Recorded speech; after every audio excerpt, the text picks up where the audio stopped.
Jadi bagaimana cara kita mengaktifasi mahasiswa di dalam kelas gitu ya, berbasis OBE, Outcome Based Education. Nah, metode-metode pembelajaran itu ya bisa digunakan dengan atau tanpa menggunakan AI tools sebetulnya gitu ya. Jadi tanpa menggunakan AI tools, pembelajaran aktif itu tetap dapat terlaksana. Nah, hari ini kenapa pakai AI tools gitu ya? Karena kita perlu dan memang harus mendukung ya visi dari Telyu saat ini ya yang sering disampaikan oleh Pak Rektor tentang Safe AI ya.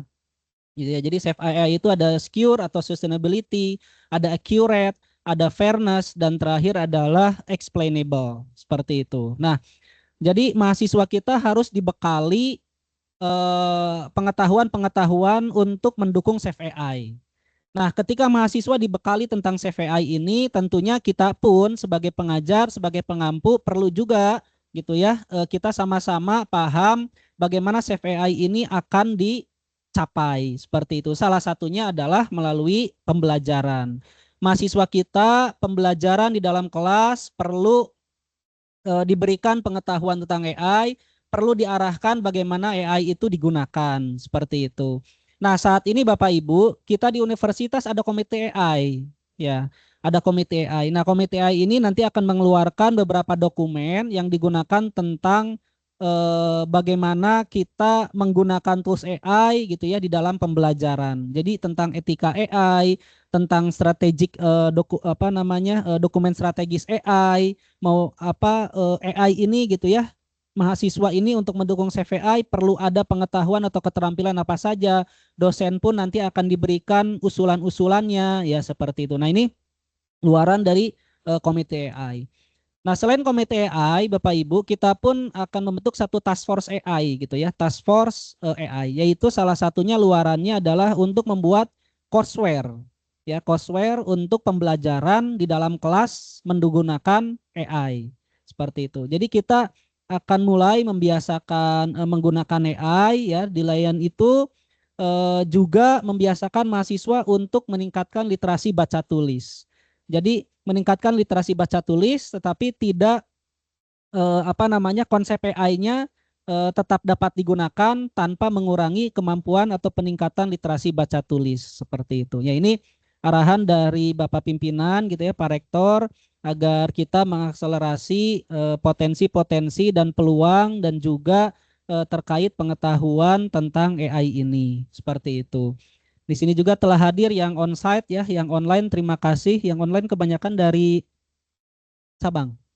Oh, dari kampus cabang ya. Dari Purwokerto ada ya. Dari Purwokerto harusnya saya bisa ngeliat dari sana ya. Bisa lihat dari sana kan ya? Dari Purwokerto, Surabaya ada Surabaya? Ya, Gak ada Hadir, Surabaya. Pak. Surabaya ada? ya. Hadir. Oh, ada ya. Jakarta ada Jakarta? Dari Jakarta hadir, Pak. Jakarta hadir. Oke, terima kasih Bapak Ibu semua ini yang hadir juga di sini. Pak Suwandi, Pak dari Garut. Kita siapa? Kita ketemu Pak di Masjid Baitul Salam, Pak. Waktu mau berangkat ya Pak Suwandi, ada Pak Jonri, ada Bu Ama, Bu Maya gitu ya, Pak Anggis. Siapa? Ini Pak Jonri, Pak. Tentu tahu Pak. Harus tahu Pak. Siapa? Terima kasih buat Pak Aas ya sudah berkenan menjadi pemateri hari ini ya. Pak Aas nanti akan menjelaskan tentang itu ya, beberapa tools yang dapat digunakan gitu ya untuk mendukung pembelajaran aktif di dalam kelas sehingga mahasiswa kita gitu ya selain mampu kita memberikan peningkatan literasi baca tulis termasuk juga peningkatan untuk keterampilan AI gitu ya agar AI ini digunakan oleh mahasiswa sesuai dengan apa yang kita harapkan seperti itu.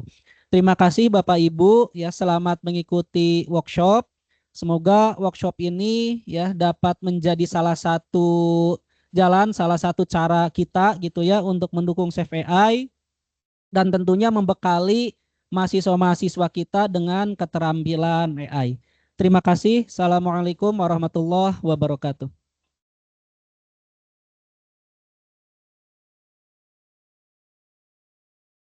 Baik, terima kasih banyak atas sambutannya, Pak Makim. Selanjutnya kita akan foto bersama terlebih dahulu. Jadi Bapak Ibu yang hadir secara onsite boleh berdiri dulu, berbaris di depan. Kita foto bersama terlebih dahulu, Bu. Iya, Bu. Dan untuk Bapak Ibu yang hadir secara online boleh untuk membuka kameranya terlebih dahulu. Biar kita foto bersama. Ke arah depan, Bapak. Nah, ya pindah ke depan. Ayo. Tunggu, Pak. Kursi. Ya, posisinya sebentar. Ya, ada yang duduk.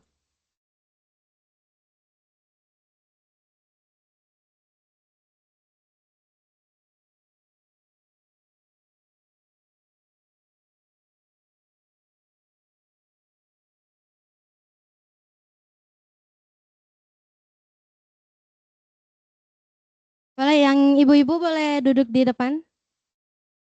Nah, kurang nggak?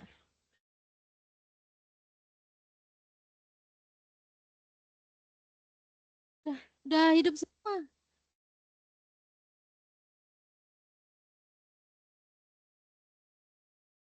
Ayo.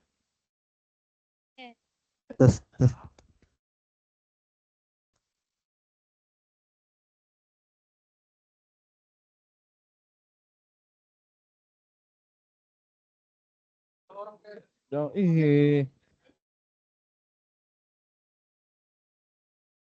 Oke.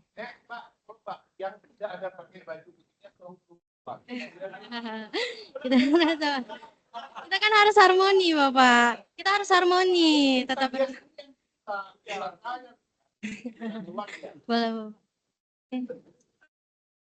Bapak agak udah cukup nggak? Cukup. Oke. Oke. Yang pertama gaya excellent, integrate. Harmoni, ayo Bapak Ibu. Harmoni, 1, 2, 3. Excellent, 1, 2, 3. Integrity, 1, 2, 3. Terakhir gaya bebas Bapak, Ibu. Nah, lagi. Wah aja ya Pak. 1, 2, 3. Wih, yeah. Ya, terima kasih Bapak Ibu. Boleh kembali ke mejanya masing-masing. Nanti kalau udah kita bikin.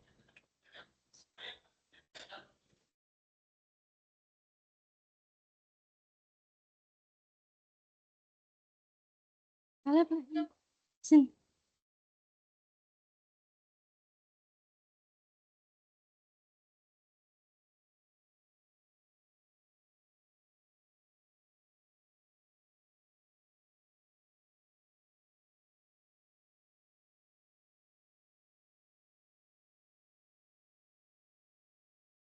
Ya Pak.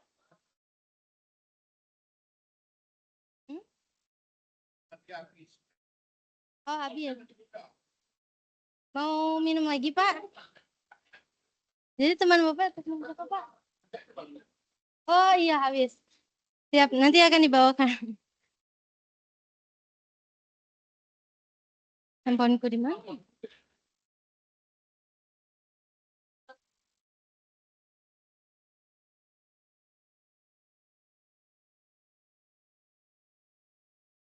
Baik, terima kasih kepada Bapak Ibu yang telah bersedia untuk ke depan. Selanjutnya kita akan memasuki sesi inti dari workshop kita pada hari ini, yaitu workshop Smart Active Learning with AI Tools. Baik, narasumber kita sebenarnya hari ini ada dua, yaitu Bapak Aas Muhammad Hafiz Aziz dan Ibu Angel Metanosa Finda. Angel, Bapak. Namun karena Bu Angel masih ada agenda lain, nanti beliau akan lanjut di sesi berikutnya. Sekarang sesi ini akan diawali pemaparan materi sekaligus praktik langsung terkait pemanfaatan AI tools dalam mendukung penerapan Smart Active Learning yang akan disampaikan oleh Bapak Aas Muhammad Hafiz Aziz. Kepada Bapak Aas, waktu dan tempat kami persilahkan.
Cek, cek. Oke. Tes. Loading.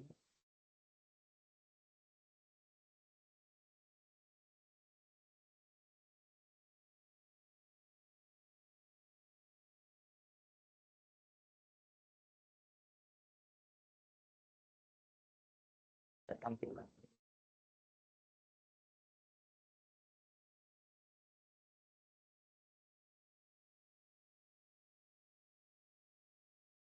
Di Banten.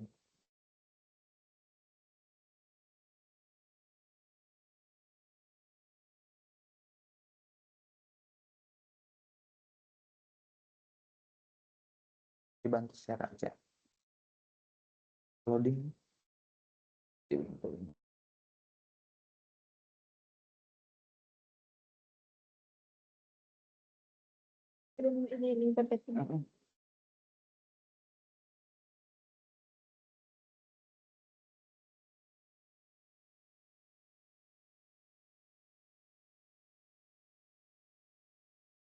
Dah.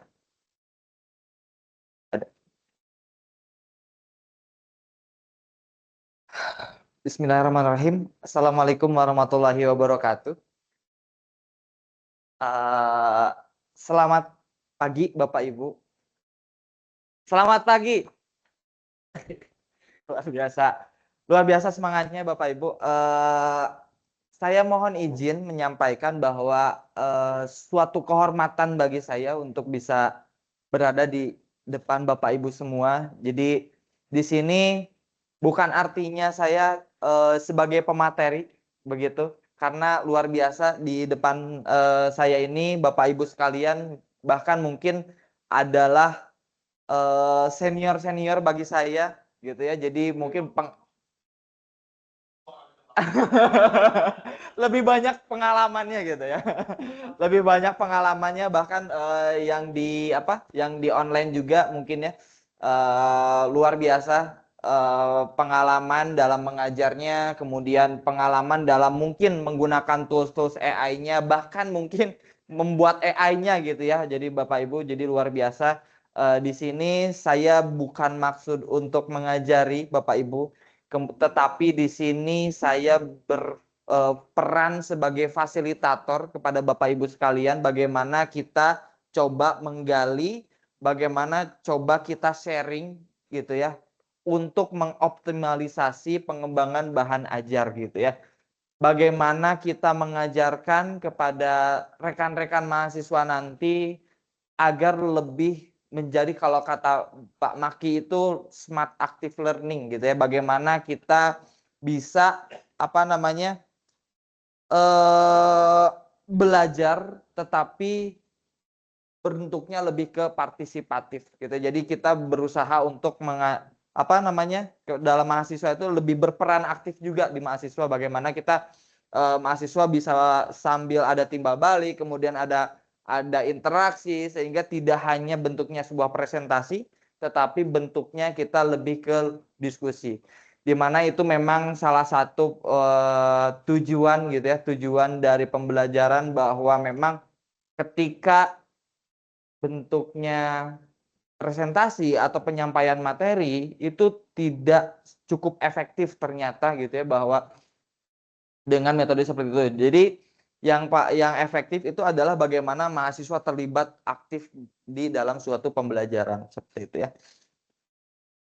Itu adalah pembukaan bagi saya. Jadi sekali lagi saya bukan sebuah pemateri gitu ya, tapi saya sebagai fasilitator Bapak Ibu untuk bisa mengoptimalisasi pembelajaran menggunakan aplikasi AI.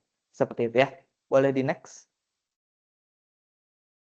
Gitu ya. Jadi perkenalkan, saya Aaz Muhammad Hafid Aziz. Jadi saya dipanggil Aaz, Bapak. Namanya Aaz aja, boleh Bapak. Aaz bisa Aziz. Hafid bisa.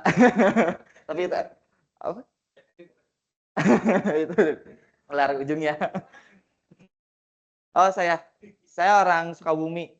Jadi Sampurasun. Saya orang Sukabumi asli, orang Sunda gitu ya. Jadi kalau ada yang senang banget ketika di sini, oh ketemu orang Sunda, aduh kumaha ibu udah mang gitu. Jadi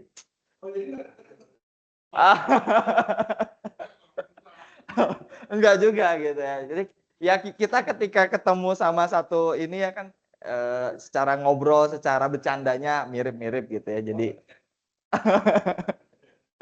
seperti itu. Ini mati di ini ya. Kecil tuh. Oh, ini ya jalan-jalan.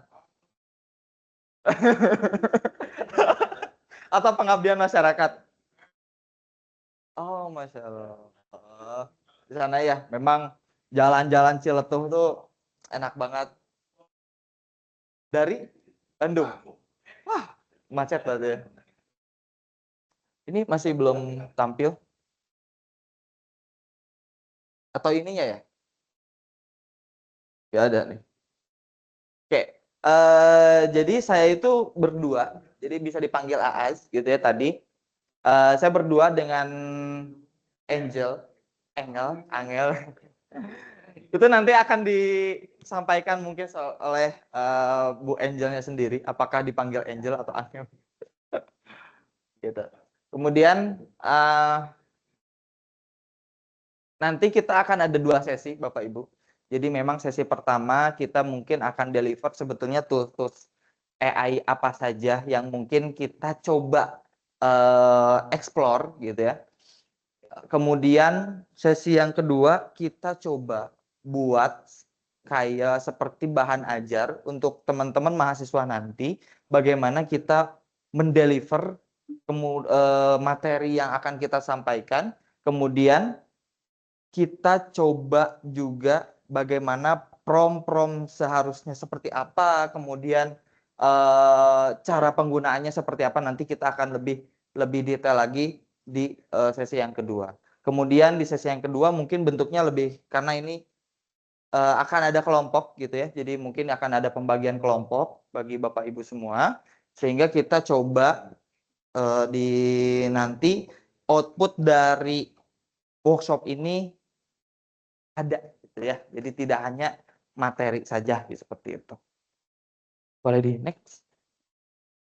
Gak ada ya?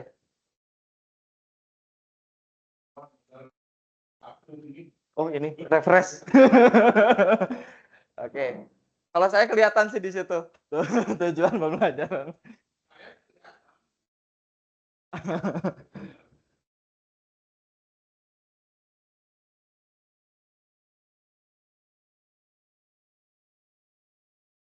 Ini kelihatan juga ya.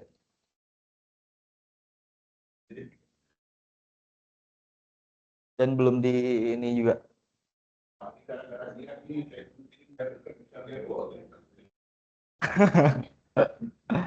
Udah ya. Oke, gak apa-apa. Jadi memang belum ini ya. Jadi memang tujuan dari kegiatan workshop ini yang pertama kita akan memanfaatkan LLM. Jadi memang LLM itu luar biasa. Bahkan mungkin Bapak Ibu yang lebih paham bagaimana dalamannya seperti apa, kemudian bagaimana cara kerjanya seperti apa gitu ya, luar biasa gitu ya, model-model programnya seperti apa gitu ya. Cuman kita pindah fokus dan orientasi dari yang biasanya kita melakukan riset-riset barangkali Bapak Ibu, tapi kita pindah orientasi bagaimana kita menjadi pengguna gitu ya, pengguna LLM itu. Salah satu LLM gitu ya yang kita gunakan yaitu ChatGPT, kemudian Gemini, ada Copilot juga gitu ya, itu adalah salah satu tools gitu ya. Cuman mungkin Bapak Ibu salah satu atau salah dua mungkin ya yang sering kita gunakan gitu ya. Kemudian yang kedua ada Napkin AI. Jadi memang Napkin AI itu ada salah satu tools juga. Kemudian ada Gamma App gitu ya. Dan satu lagi nanti barangkali Bapak Ibu tahu ada namanya Mentimeter gitu ya. Mungkin dulu Mentimeter itu hanya untuk sebagai kuis.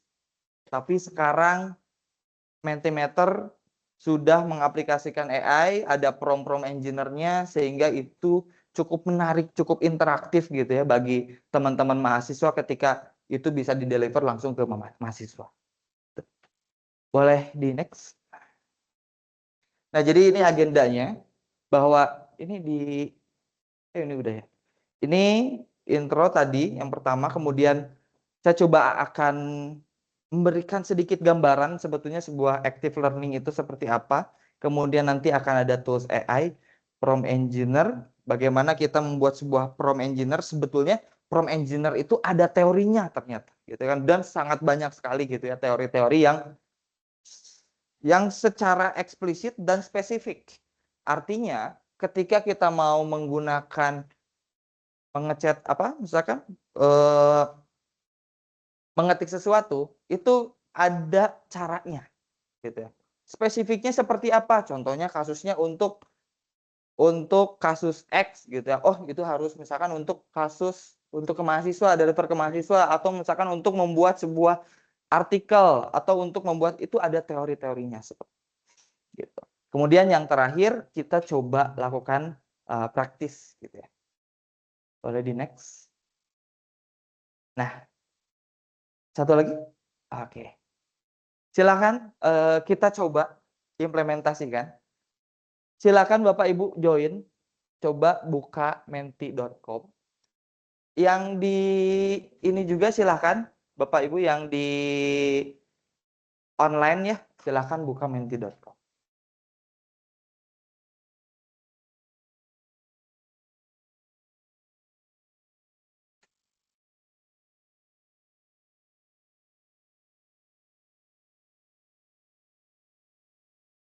Udah cukup tampil Bapak Ibu? Udah cukup? Dan sekarang kita masukkan coba enter join 2340 2855. Sudah cukup tampil? Udah ya. Barangkali Bapak Ibu pernah pakai ini? Menti.com? Ada yang pernah? Pernah? Oh, Gen Z kayaknya pernah.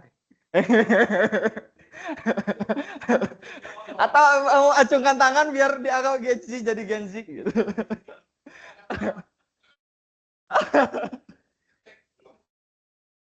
Oh. Jadi Gen Z juga. Gitu ya. Oke. Ini salah satu toolsnya, silakan saya cek. Saya next. Silakan Bapak Ibu tuliskan pertanyaan di situ. Maksudnya tuliskan jawaban di situ. Iya, Mas tulis.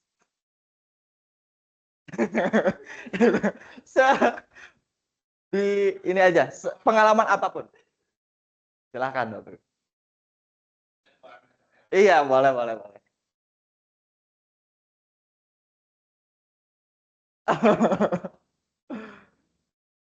Ini saya coba share screen ya. Saya share screen. Saya yang share screen.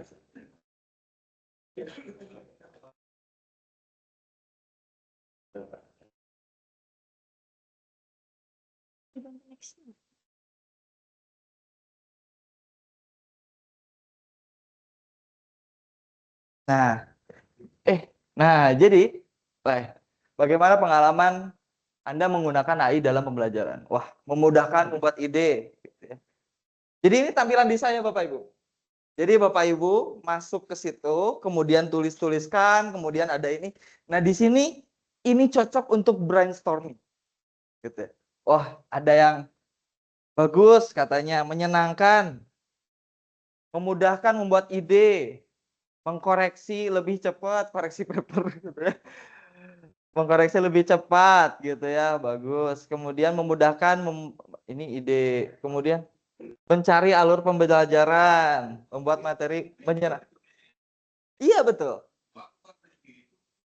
Boleh cari-cari. Begitu ya.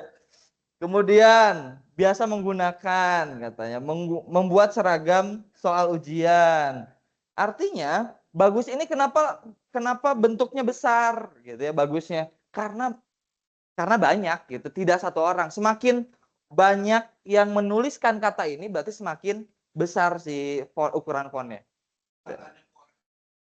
Siapa yang menulis bagus? Gitu. Ada yang bagus membuat soal, berarti ada 2 atau lebih gitu ya. Nah, ini katanya ChatGPT masih salah-salah, betul Bapak Ibu. Tidak semuanya yang ditulis ChatGPT betul semua. DeepSeek lemot katanya, takut plagiarisme. Iya betul. Kesimpulan apa ya? Apa itu? Gitu ya, inspirasi bikin soal. Kemudian chat gitu. Oh, jarang gitu kan. Eksplorasi, kirain selebrasi ya. Kemudian sangat menyenangkan, bantu buat ide paper. Gitu, luar biasa. Membuat RPS mata kuliah gitu ya, walaupun memang agak ini ya, RPS. Membuat presenta. Oh, C-nya nggak ada. Nggak suka. Oke, luar biasa. Terima kasih. Kita next. Nah, apa yang diharapkan dari workshop ini? Silakan dilanjutkan. Silakan lanjut boleh. Nah, satu, cuma satu ya. Oke, meningkatkan pemahaman tentang alat AI, tools AI, luar biasa. Mendapatkan ide baru untuk pembelajaran. Terima kasih ini di ini juga apa di online juga udah teman-teman udah partisipasi ya seperti itu. Berinteraksi dengan peserta lain katanya ya. Luar biasa. Kemudian berinteraksi ya Bapak ya. Ketemu Pak Jondri, ketemu.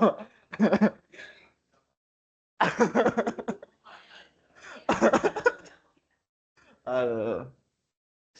Meningkatkan pemahaman AI, mendapatkan ide baru untuk pembelajaran, luar biasa gitu ya. Mudah-mudahan setelah ini kita bisa mendapatkan ide-ide baru untuk pembelajaran gitu ya.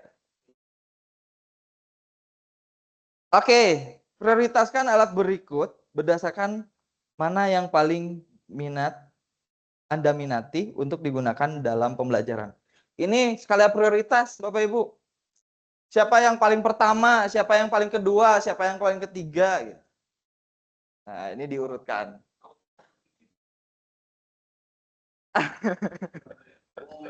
Iya, Pak. Belum menggunakan gitu. Pak ChatGPT masih yang pertama. Bapak Ibu yang di online juga silakan untuk mengikuti ini ya, partisipasi ya silakan. Silakan yang belum join juga masih bisa join di menti.com menggunakan kode di atas.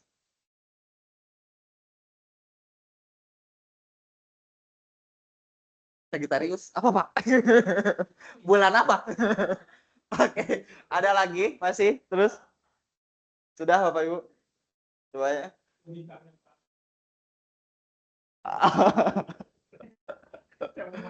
Oke. Ternyata ada yang ikutan itu dari 37, 26 ternyata yang ngisi. Gitu ya. Jadi kelihatan tuh, oh ini berarti partisipannya berapa gitu ya. Partisipan dari semuanya ini berapa? Gitu ya. 28. Masuk lanjut lagi. Ternyata ChatGPT yang masih yang pertama. Kemudian ini Bapak Ibu bisa diterapkan juga ke mahasiswa-mahasiswa ketika ada satu case kita harus mengurutkan seperti apa. 28 kita lanjut aja ya. Sebutkan salah satu alat AI yang digunakan dan bagaimana cara menggunakannya. Yang digunakan aja. Silahkan ditulis lagi. Digunakan aja tools AI aja. Cara menggunakannya nggak perlu. Tools AI yang sering digunakan. ChatGPT pasti. Kita lihat ChatGPT pasti gede nih. Ukurannya makin gede, makin membesar karena mungkin ChatGPT mayoritas ini ya, mayoritas tools AI yang sering digunakan, Bapak. Oke. Iya, ChatGPT aja. Kenalannya ChatGPT aja. Berarti harus kenalan dulu ke yang lain, Pak.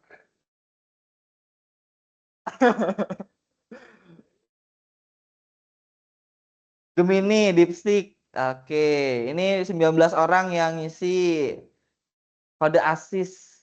Oh, ada kode ASIS ya, ada ada Quen AI. Siapa yang ngisi Quen AI, Bapak Ibu? Oh, di online ya. Kalau yang online bisa ini nggak sih? Oh, Resen, silahkan Resen. Yang Quen AI. Mana yang Quen AI? Oh, oke. Quen AI itu buat apa, Ibu? Quen AI.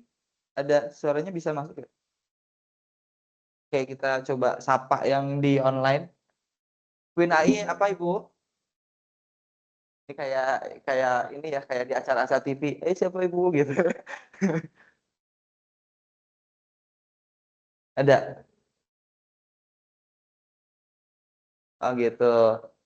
Mungkin di notes itu karena banyak sekali apa katanya? Black box AI. Black box. Ada yang isi black box di sini?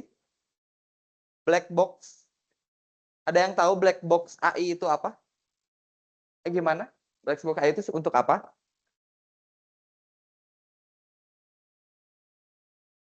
Untuk testing. Black box testing gitu. Kemudian biasanya dipakai untuk case apa gitu? Pemodelan, pemrograman. Kalau boleh tahu dari mana? Dari logistik. Oh, gitu. Jadi logistik biasanya kegiatan logistik itu bikin apa tuh? Untuk mata kuliah apa ketika menggunakan black box AI? Algoritma optimasi tertentu. Ada ininya, ada aplikasinya atau cukup algoritma aja?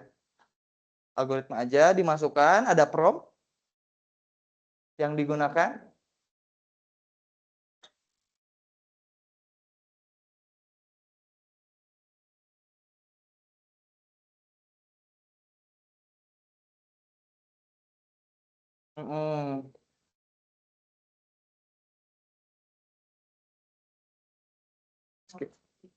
Scheduling.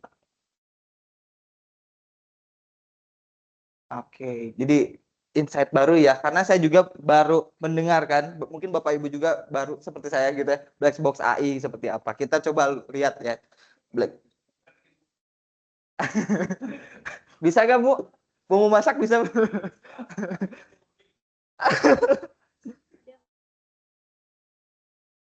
Oke, di Zoom.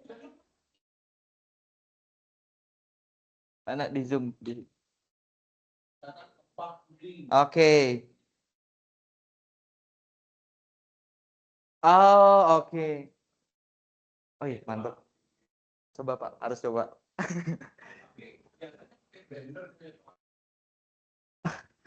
Oh ini, Qwen AI itu adalah model canggih dari Alibaba. Oh oke. Terima kasih Bu Dewi Rahmawati. Jadi kalau Google itu punyanya Gemini, kalau Microsoft punyanya Copilot, kalau Qwen AI punyanya Alibaba. Kalau OpenAI punyanya ChatGPT ya.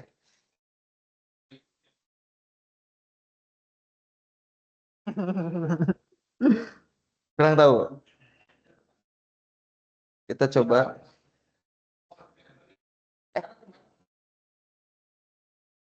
Betul?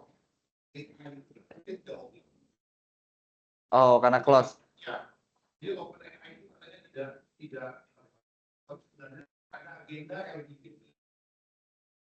Oh, saya baru tahu, Pak. Ya, itu ketika kami di setup bahasa itu, karena membuat itu kan kami jadi itu ada agenda, jadi pernikahan itu ada agenda. Jadi mungkin secara internya seperti itu ya. Oh gitu. Luar biasa, ilmu baru bagi saya.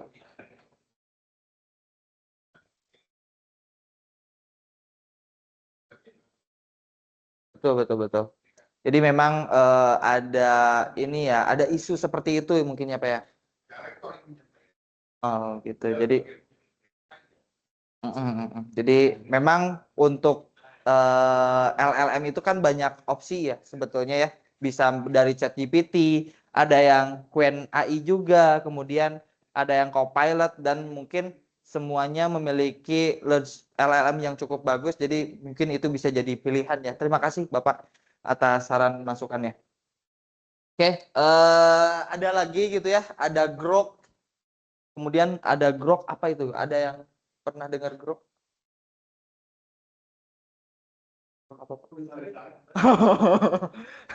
Sebelumnya luar biasa, ada Grok, ada DeepSeek, kemudian Skipes, kemudian ada banyak sekali tools-tools AI yang bisa kita gunakan gitu ya. Tadi juga luar biasa ada black box gitu ya. Baru tahu juga sih sebetulnya black box itu seperti apa. Gitu. Tadi dikatakan bahwa ChatGPT itu akan sangat tinggi, akan sangat besar ukuran fontnya. Artinya dia memang banyak ditulis gitu ya. Jadi di dalam sini. Jadi mungkin dari 37 ada 26 yang isi. Di mana 26 ini kebanyakan menggunakan atau menuliskan ChatGPT. Sehingga ini cukup besar gitu ya secara ukuran. Oke, kita lanjutkan, Pak Ibu. Nah, Apa tantangan utama yang Anda hadapi ketika mengintegrasikan AI dalam pembelajaran? Silakan.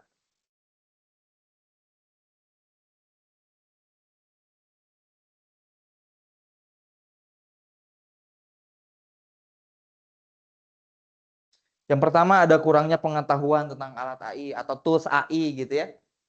Kemudian keterbatasan akses teknologi, kemudian resistensi dari siswa atau kolega. Maksudnya ini koleganya kurang ini ya, kurang mendukung seperti itu. Ah, saya susah, ribet banget, saya gak mau ini.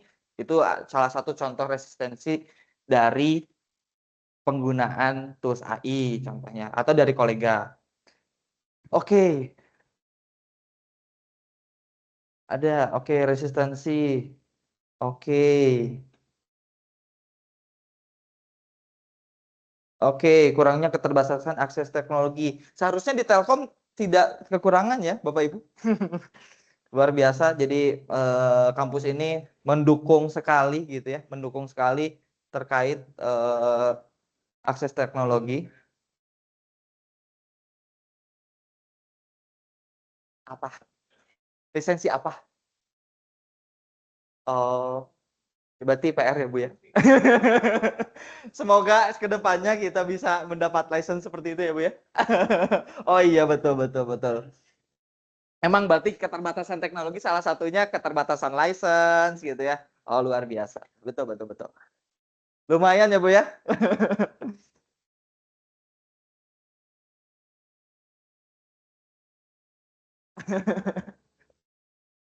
Kekhawatiran tentang etika penggunaan AI betul Bapak Ibu. Jadi memang ketika menggunakan ChatGPT digunakan untuk ini ya, untuk ujian dan seterusnya, buat paper dan seterusnya memang perlu cross check lebih dalam lagi.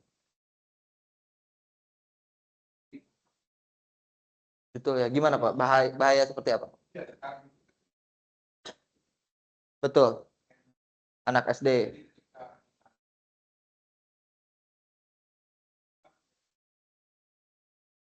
Iya. Cari jawaban gitu ya. Betul betul betul. Betul betul betul. Atau mungkin kita diskusinya seperti ini Bu Pak. Kalau memang ketika ChatGPT itu dilarang, bagaimana kalau kita memanfaatkan ChatGPT misalkan memanfaatkan AI untuk mereka belajar sesuatu. Betul betul betul betul. Seperti itu ya. Jadi memang kedewasaan kemudian AI digunakan sesuai dengan umurnya gitu ya, Pak ya. Seperti itu. Keterbatasan waktu pelatihan. Oh ini perlu ini ya, berarti perlu pengetahuan lebih dalam, lebih lanjut gitu ya.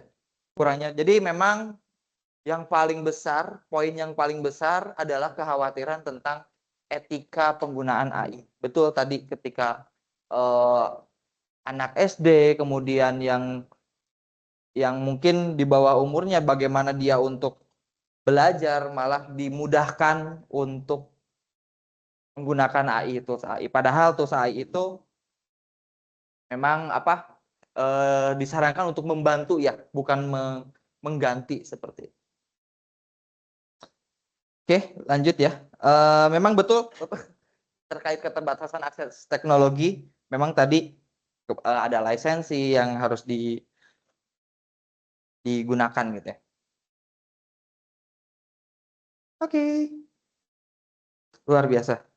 Selesai. Tepuk tangan Bapak Ibu. Itu adalah contohnya. Contoh apa namanya? Contoh dari Menti. Oh, belum. Gitu ya. Belum. Jadi itu adalah salah satu contoh-contoh dan AI gitu. Nanti kita coba buat seperti itu, Bapak Ibu.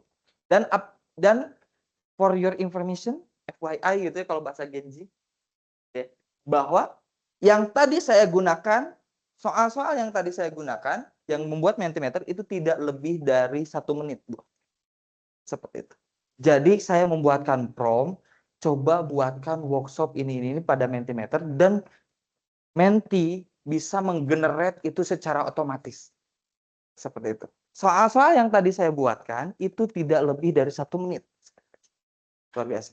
Coba bayangkan ketika di kelas, oh saya bingung nih. Saya bingung mau men-trigger mahasiswa itu seperti apa. Mahasiswa men-trigger, oh setelah membuat materi kan sepi tuh, atau ngantuk-ngantuk gitu ya, atau seperti apa gitu ya. Ya, apalagi jam 12 jam 1 siang atau mau menjelang sore terus matematika lagi gitu ya. Seperti itu gitu.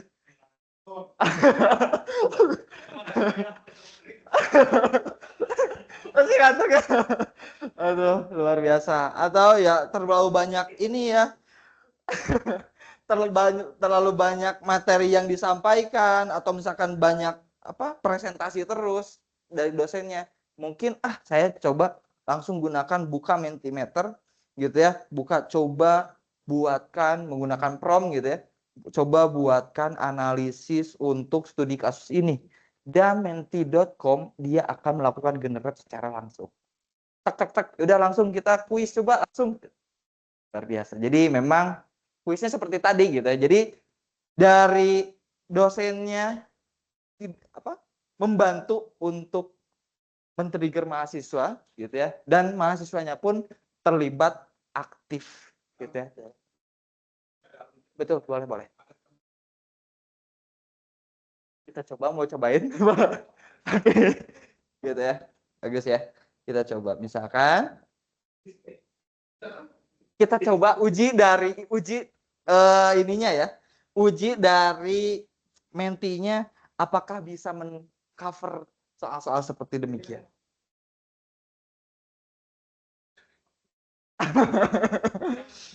Nah, gitu. Misalkan ini adalah tampilan Mentimeter Bapak Ibu. Nah, jadi kita klik aja new.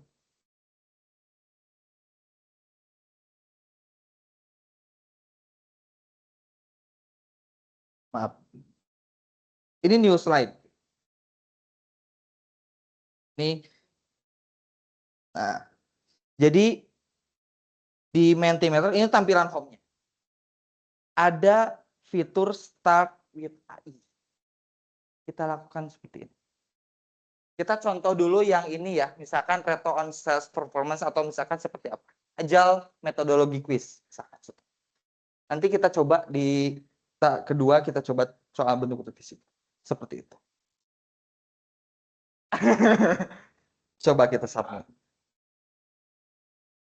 Nah, ini ketika kita membuat prompt, kadang prompt kita itu nggak begitu bagus.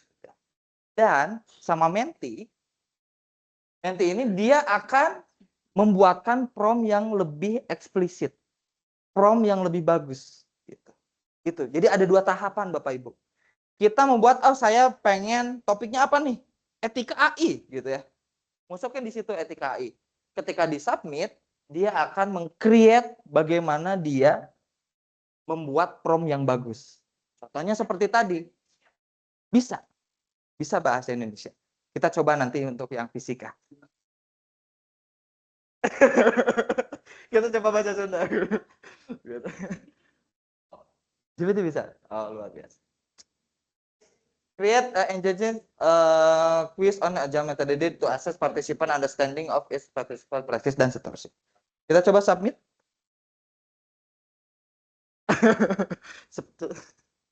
Kita buat AI. Ini ada tema-temanya Bapak Ibu. Ada Menti, ada Dark dan Root, dan itu hanya tema aja. Kita contoh ambil tema yang lain aja. Dia akan melakukan generate. Kita coba pakai bahasa Indonesia. Seperti ini. Kemudian muncul. Nah, dia start editing.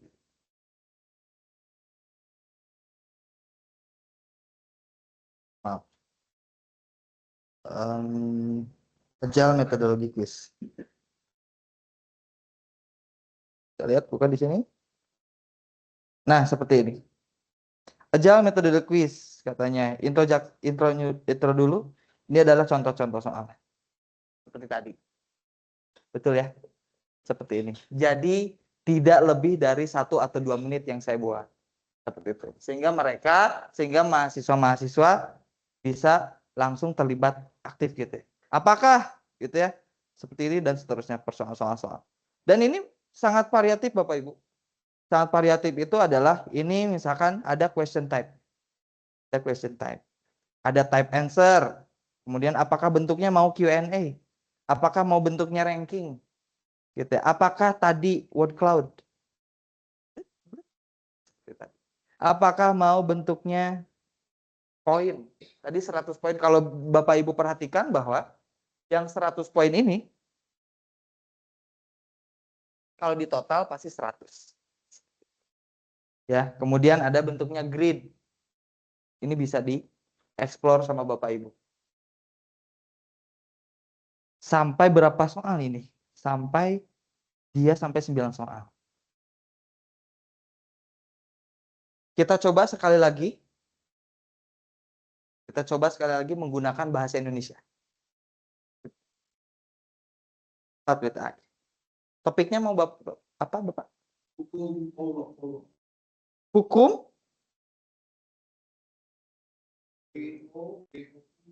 KOU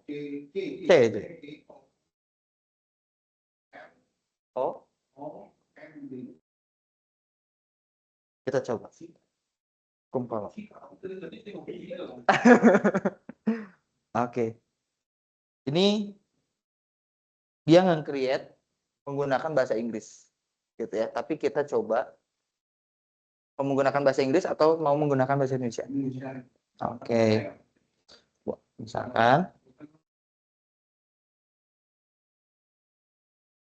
ini misalkan kita langsung translate aja ya, biar gak lama.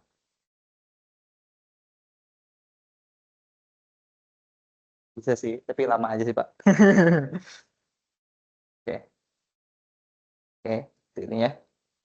Biar cepat. Nah ini, pilih mana?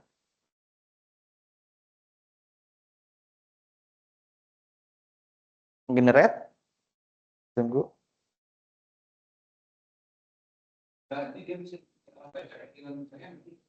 Oh iya, sih.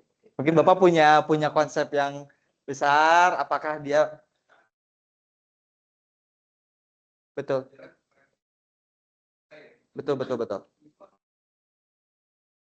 Betul. Iya, seperti itu ya.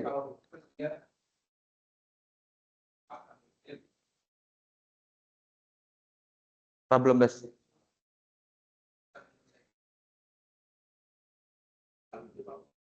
Betul.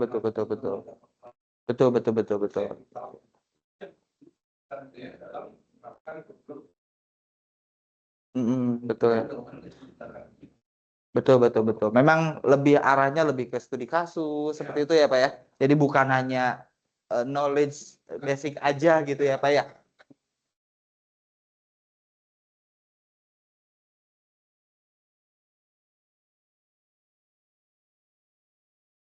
Betul. Dari praktek dulu mereka belajar, kemudian mereka bisa menyimpulkan. Oke. Explore gitu ya. Oke. Kita coba ya Bapak.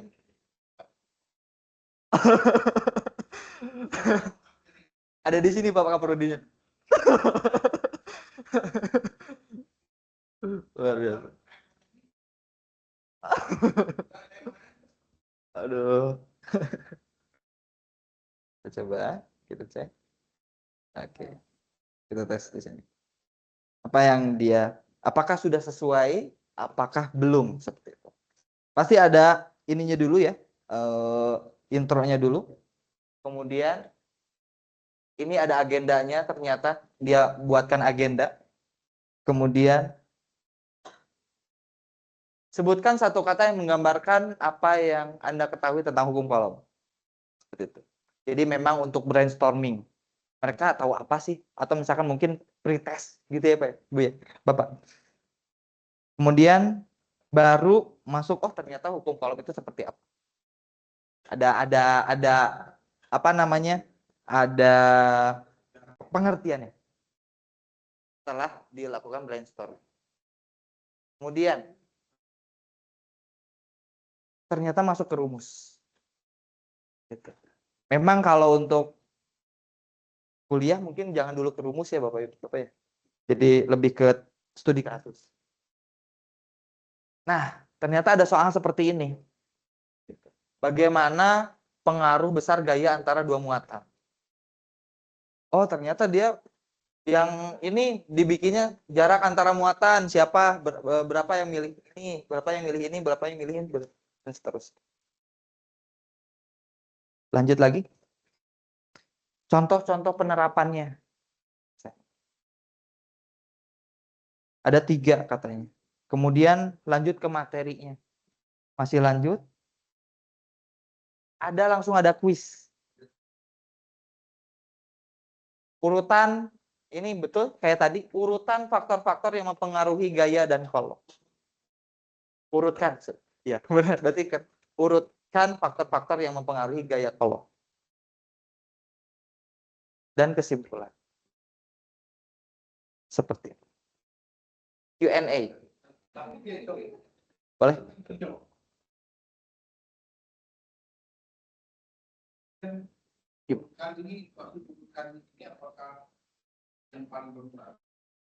Betul, urutkan faktor-faktor yang mempengaruhi, betul. Yang paling berpengaruh hingga paling sedikit berpengaruh.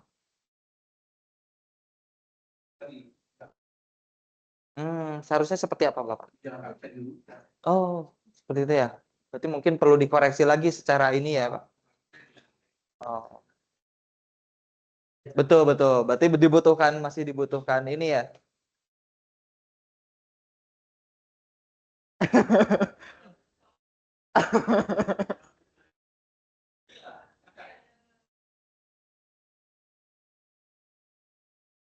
Oh, gitu. Pertanyaannya gitu ya. Bagaimana cara memperbaiki? Kita tinggal tambahkan saja. Di sini misalkan contohnya mau urutannya mungkin lebih banyak lagi, kita bisa tambahkan add item. Kalau berarti bentuknya bukan ranking. Di sini bisa kita ganti. Oh, bukan ranking. Betul, kita coba menggunakan multiple choice. Seperti itu. Apa bentuknya? Word ended sesuai dengan kebutuhan Bapak Ibu semua. Oke. Jadi terjawab ya Bapak Ibu ya. Kan kita sharing Bapak Ibu. Kita sharing bentuknya. Berarti itu bukan mengartikan tapi bentuk antusias. Senang sekali. Yang paling antusias di sini Bapak kan luar biasa. Saya sangat terkesima gitu. Wah, Bapak antusias sekali. Iya. Enggak. Aduh. Suka gitu. Gitu ya. Jadi jadi luar biasa. Jadi bisa diedit. Mau bentuknya seperti apa? Jadi tadi terjawab mungkin apakah bisa menggunakan bahasa Indonesia? Bisa. Ya, Bapak Ibu ya. Jadi saya kurang tahu apakah menti.com ini dia menggunakan LLM yang mana gitu ya sehingga dia bisa mendapatkan akses ke sana dan mendapatkan model dalam bahasa Indonesia. Boleh? Betul. Oke. Seperti ini.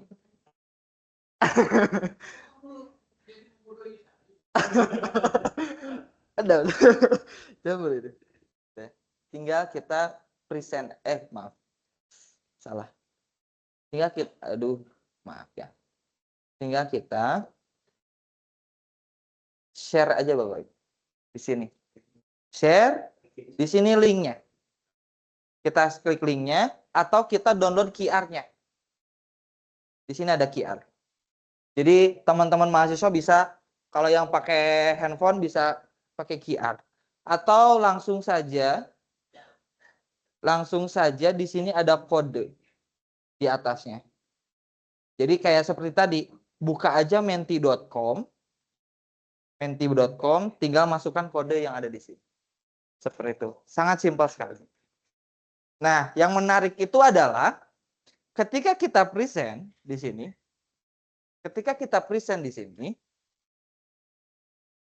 tampilan yang ada di sini akan sama dengan tampilan yang ada di user. Seperti tadi, ketika saya belum next slide, mungkin di tampilan di Bapak Ibu tidak itu. Jadi tidak bisa Bapak Ibu next sendiri. Jadi mengikuti dari tampilan yang ada di ini di pembicara. Kelebihan satu lagi adalah bahwa di ini tuh bisa apa namanya? Mungkin posisinya sangat jauh. Ini kan kondisinya di sini ada monitor, di sana ada monitor, di sana ada monitor gitu ya. Mungkin sometimes ada mahasiswa yang paling belakang dan hanya satu monitor. Gitu ya. Otomatis dia tidak terlihat PPT-nya. Bapak Ibu. Jadi dengan seperti ini, contoh saya bikin di sini. Slide seperti ini. Tampilan yang di Menti, jadi mungkin mereka menggunakan laptop. Jadi di laptop masing-masing adalah tampilan slide ini. Gitu. Jadi terlihat gitu ya. Jadi kalau misalkan ada, oh saya nggak kelihatan slide-nya terlalu depan, ini udah bisa. Seperti itu. Itu adalah salah satu kelebihan. Kita next berarti berpindah slide di tampilan mereka. Gitu ya. Beda halnya ketika kita hanya mengandalkan Zoom saja. Jadi langsung kuis di tempat. Gitu. Kalau kelewat, wah ini saya si mahasiswa nggak bisa kerjain lagi karena nggak bisa back. Jadi bakal sangat fokus. Asumsi saya, teman-teman mahasiswa akan sangat fokus ketika mendengarkan sebuah materi yang kita sampaikan. Tiba-tiba ada kuis dikit, tiba-tiba ada ini dikit di tampilan slide berikutnya. Seperti itu. Mudah-mudahan membantu informasinya ya Bapak Ibu.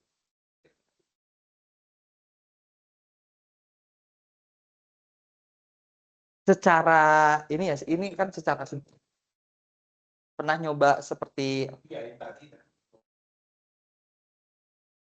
Oke. Saya pernah lakukan ini di awal pertemuan. Jadi waktu itu saya mengajarkan algoritma pemrograman Bapak. Jadi ketika waktu algoritma pemrograman, memang ketika teman-teman yang khususnya untuk pertemuan pertama. Jadi kan pertemuan pertama cocok untuk pertemuan pertama itu karena dia melakukan brainstorming. Sebetulnya mahasiswa semester 1, semester 2 itu udah belajar apa sih tentang algoritma pemrograman? Tahu apa sih seperti itu? Gitu ya. Maka lakukan ini, saya lakukan ini. Kemudian ketika slide-nya bentuknya seperti ini, ternyata teman-teman itu aktif gitu. Kelihatan partisipasi. Ya memang mungkin dari tidak seluruhnya gitu ya. Tapi bisa ikutan partisipasi gitu. Jadi kan kelihatan tuh ada yang nggak ngisi dan seterusnya. Seperti itu. Jadi apakah studinya seperti apa? Mungkin saya belum kaji lebih dalam, tapi secara pengalaman ini cukup tidak membuat mereka boring gitu. Bosan. Seperti itu. Kadang kan kita apalagi jam 12, jam 2 itu tuh sangat ngantuk gitu. Seperti itu. Gitu Bapak, Ibu. Seperti itu kurang lebih sampai jam berapa? Jam 10 ya. Seperti itu. Oke. Jadi agak ini ya, agak keluar dari topik tapi tidak apa. Enggak, maksudnya kan sebetulnya enggak Bapak. Jadi maksudnya memang kita aktif dulu gitu ya. Jadi kita loncat dulu, jadi lebih cepat duluan gitu ya.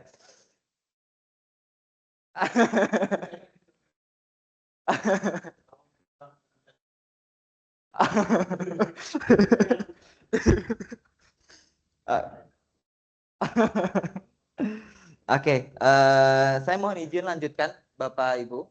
Jadi memang seperti tadi kurang lebih, saya juga banyak belajar dari Bapak Ibu semuanya, apalagi ada dari kalau tadi dari Pak Maki bahwa memang secara keilmuan sudah ini ya terkait OBE-nya, bagaimana cara pembelajaran active learning itu seperti apa, metode-metode dan sebagainya seperti apa. Cuman di sini saya coba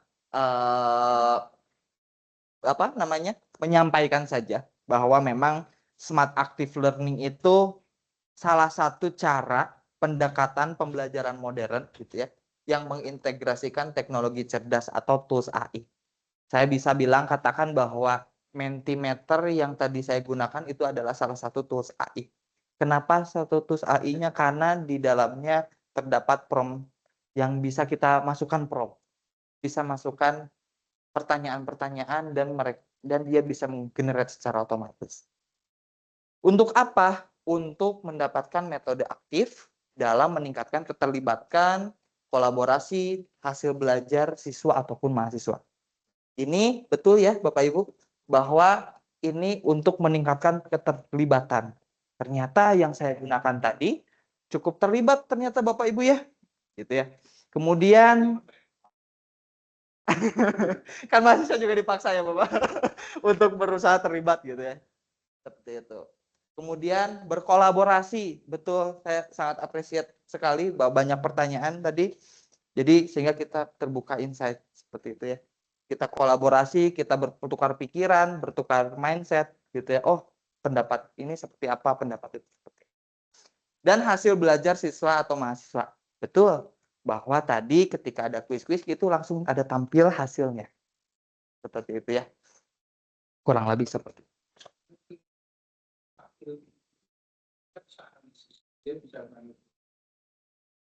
Analisis subtil seperti apa, Pak? Betul, betul. Betul, betul. Betul, betul. Betul. Tidak dijawab sekarang karena dibuat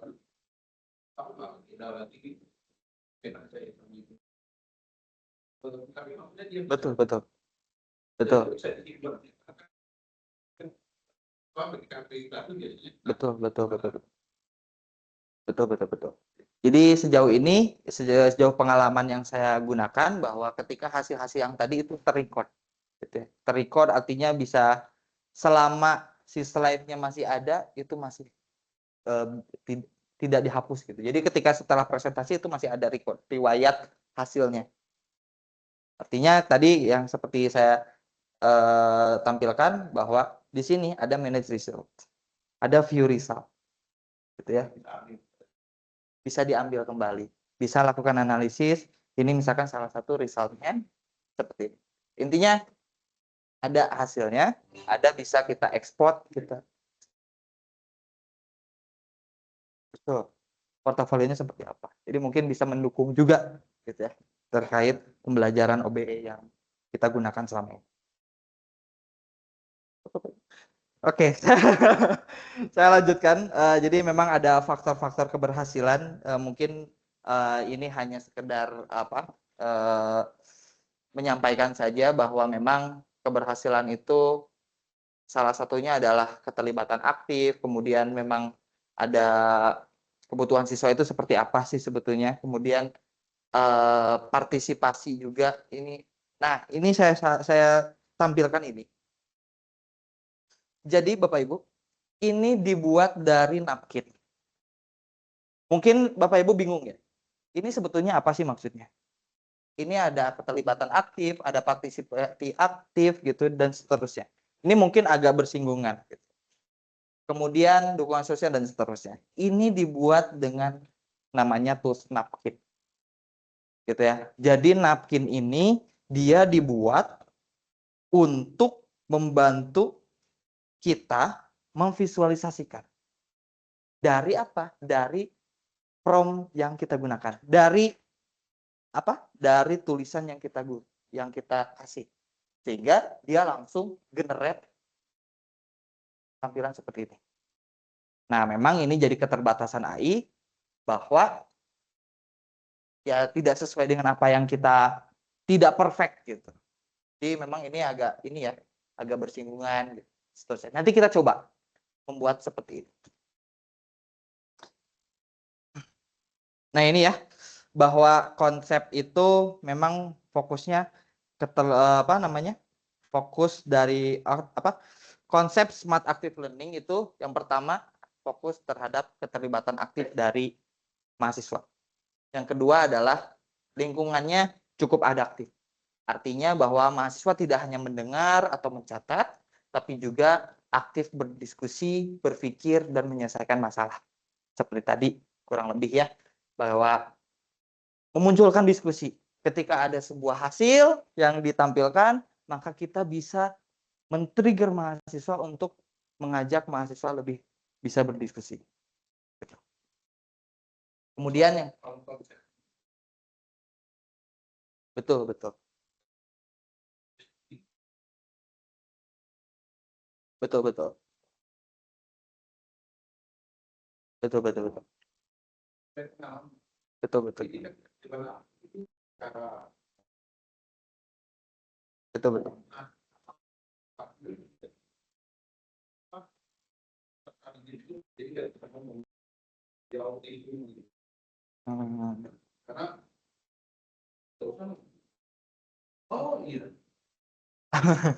Sorry Bapak Ibu ganggu ini kan saya masih anak kecil jadi harus belajar banyak.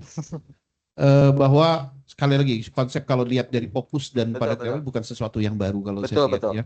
Bahwa yang aktif itu adalah peserta didik. Betul. Ya kan kemudian dia lebih aktif segala macam. Betul. Nah dengan metode seperti ini apakah tidak ada kekhawatiran? Kalau saya agak khawatir anak-anak menjadi lebih pendiam dan autis gitu loh. Ini yang kekhawatiran saya terbesar sebenarnya. Saya nggak tahu yang lain karena juga saya ingin mengingatkan teman-teman yang muda bukan teman-teman ya. Kok sombong banget saya bilang temannya. Peserta layar biar nggak disilang sombong bahwa nah itu penting karena contoh sederhana seperti ini saya pernah ke Putih ya. Betul. Isinya anak-anak muda semua. Di ruangan itu ya, di ruangan saya tanya salah satu senior di situ, saya nanya Bu Maya, bukan Maya ini ya, Maya ini nggak jelas, nanya ASI segala macam, di mana sih tempatnya ASI? Nah itu duduk anak-anak muda, kemudian mereka seperti orang autis gitu nggak boleh jawab gitu. Jadi nggak di sini Pak, dan mereka tidak aktif secara sosial itu menunjukkan di ruangan sebelah sana Pak nganterin atau enggak. Mereka sedang tidak ada pekerjaan, duduk saja. Tapi, nah inilah kekhawatiran di Gen Z itu kekhawatiran terbesar sebenarnya bagi saya yang outlander gini ya. Gitu. Nah, apakah kita bisa nangani? Jadi maksud saya bisa nggak kita nanti coba atau sekedar mengingatkan juga yang lain bahwa kita bagi saya ya perlu membuat mahasiswa juga peserta didik itu aktif tidak hanya secara digital tapi ini kan kelihatannya aktifnya ya udah dia kelihatan di situ yang ikut interaksi berapa orang tapi secara verbal mereka bisa kita buat artinya kita harus meningkatkan juga keaktifan mereka secara verbal presentasi atau tanya jawab secara verbal gitu mungkin perlu kita perhatikan mungkin itu saya mohon maaf ini sekedar saran saja nggak perlu dijawab sekarang tapi ingin mengingatkan bahwa kemungkinan itu terjadi. Terima kasih. Betul. Terima kasih Bapak, luar biasa. Barangkali Bapak Ibu ada pengalaman. Kalau ini ya Bapak Ibu, jadi mohon izin saya men-share pengalaman saya gitu ya. Memang betul kasusnya saya alami sendiri bahwa memang sekarang itu tidak hanya bahkan di lingkungan saya Bapak-Bapak. Jadi memang ketika orang yang beda Pak, ketika orang yang memang paham terkait teknologi, kemudian walaupun tidak semuanya, saya tidak mengeneralisir, tidak semuanya. Ketika ada orang yang paham teknologi, kemudian dia lebih mengerti, khususnya orang-orang eksak, kebanyakan itu secara sosialnya tadi yang Bapak sampaikan bahwa kepekaan sosialnya mungkin sedikit menurun, gitu ya.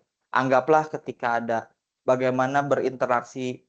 Contohnya interaksi ke orang tua, kemudian bagaimana sopan santun, bagaimana dia, itu mungkin berbeda. Saya kurang tahu apakah itu ada, saya belum mengkaji lebih dalam apakah secara studi akademik itu memang seperti itu. Dan akan selalu seperti itu, gitu. Ataupun seperti apa. Ditambah lagi dengan tools-tools teknologi yang luar biasa. Sekarang menyebabkan interaksi sosial itu semakin menurun. Kita menggunakan ada media sosial, jadi mereka lebih senang berinteraksi di sosial, di di media sosial, sedangkan secara interaksi ini ya, secara interaksi apa namanya? Secara interaksi di live-nya gitu ya, di kehidupan aslinya itu semakin berkurang. Sehingga secara apa? Secara sopan apa? Secara komunikasi interaktif dengan di lingkungan aslinya itu tidak terlalu ini ya. Terima kasih Bapak. Tapi saya coba sampaikan bahwa tadi apakah kita berinteraksinya hanya media online atau misalkan media ini? Tidak. Jadi nanti salah satu tools yang kita gunakan adalah Gamma.app, Gamma App, dan Napkins. Jadi mungkin ini bisa jadi saran juga, masukan bahwa ketika kita sudah melakukan brainstorming, kemudian kita udah melakukan prompting di ChatGPT, di prompting dan sudah menemukan sebuah materi, kita gunakan yang tadi, kita gunakan atau meng-create sebuah alur menggunakan napkin. Gitu. Ketika sudah membuat alur seperti ini, coba kita lakukan presentasi gitu, ke depan. Dan mungkin ini kita akan eksplor, kita coba tambahkan kita coba ekspor nanti di sesi yang kedua. Kita cari dulu, kita prompting, kita cari materi, kemudian brainstormingnya seperti apa, kemudian sudah dapat materinya, kita masukkan ke sini, kita create menjadi sebuah alur atau bagan. Dan kita coba lakukan presentasi mahasiswa seberapa ini ya, seberapa paham mereka terkait apa yang mereka cari. Seperti itu. Mungkin itu bisa mengatasi, salah satunya bisa mengatasi bagaimana interaksi sosialnya atau secara live-nya bisa terasah juga. Berlanjut atau cukup? Oh gitu. Ya mudah-mudahan, jadi mungkin memang ada teori-teori berikutnya yang bisa mengatasi tersebut di next dan di kemudian hari. Seperti itu. Lanjut atau udah break dulu? Gitu aja ya. Itu soalnya jam 10 kan secara gitu ya. Mungkin kita. Untuk sekarang dipersilakan untuk coffee break sebentar yang 15 menit. Kita akan lanjutkan lagi di 10.15, 10.10 lebih tepatnya mungkin ya. 10.17. 10.12. Iya.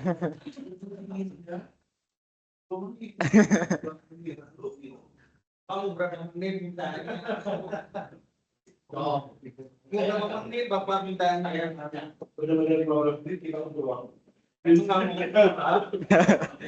Kita sesantainya aja, fleksibel aja, Pak. Oke, silakan mohon izin, silakan waktunya break time, silakan Bapak Ibu membuat ini.